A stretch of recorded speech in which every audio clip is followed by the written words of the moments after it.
Hello, students. Welcome back to digital painting. This is exercise 7, part C, doing a texture overlay on top of a light color sphere.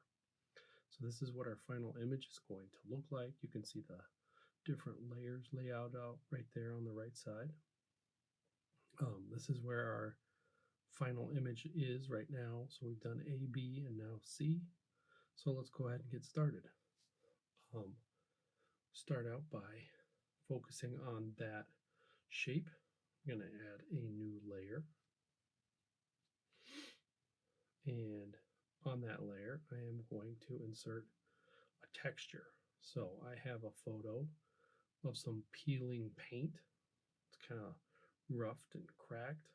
So here I am sizing it so that it overlaps on top of the circle.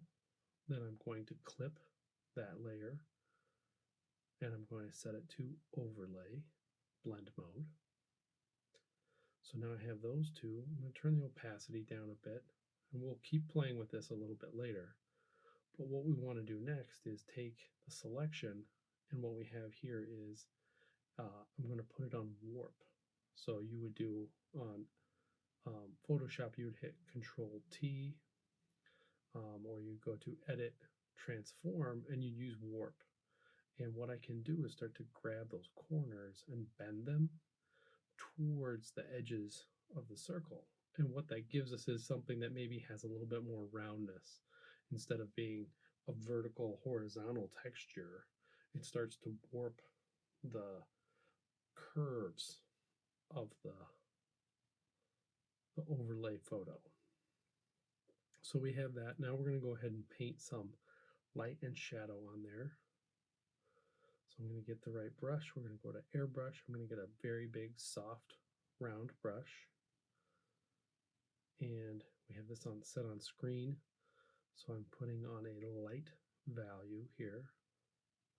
You can see that's pretty bright. And so what I'll do is go and put that, then I'll find a smaller part and I'll put on a little highlight there.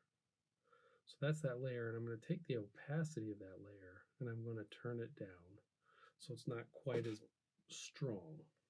And the screen layer is like an add, it's going to add a light. Here we're going to go to a multiply, and I'm going to go to a orangish color. Since the first one was kind of more bluish, I'm going to do a shadow in an orange. Got to get the right size brush. I made it a little bit bigger here. Start to put it in, and I think it's kind of a little too intense, so I go back and try and do it a little bit softer.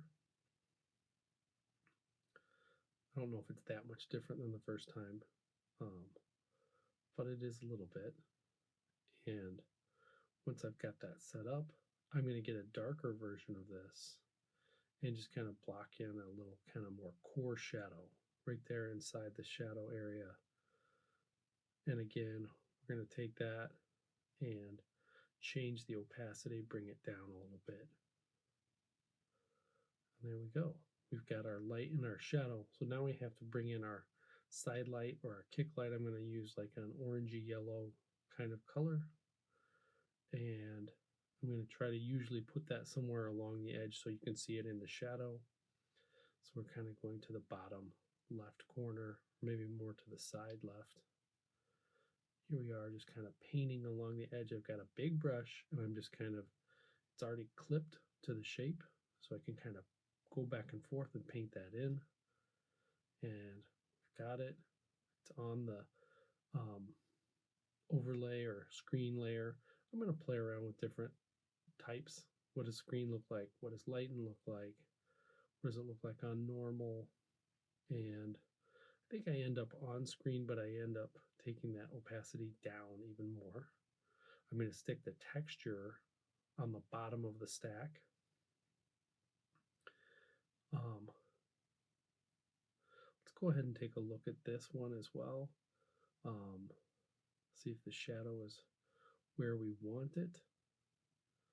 What I've got here? Oh, what I end up doing is I end up going through and trying to separate the side yellow light from the the blue light that's on top. But we'll do that in a later video. So here we are, pretty close to the end. This is what the final image looks like. You've got the texture, it's on an overlay, and we have light and shadow. Thanks again.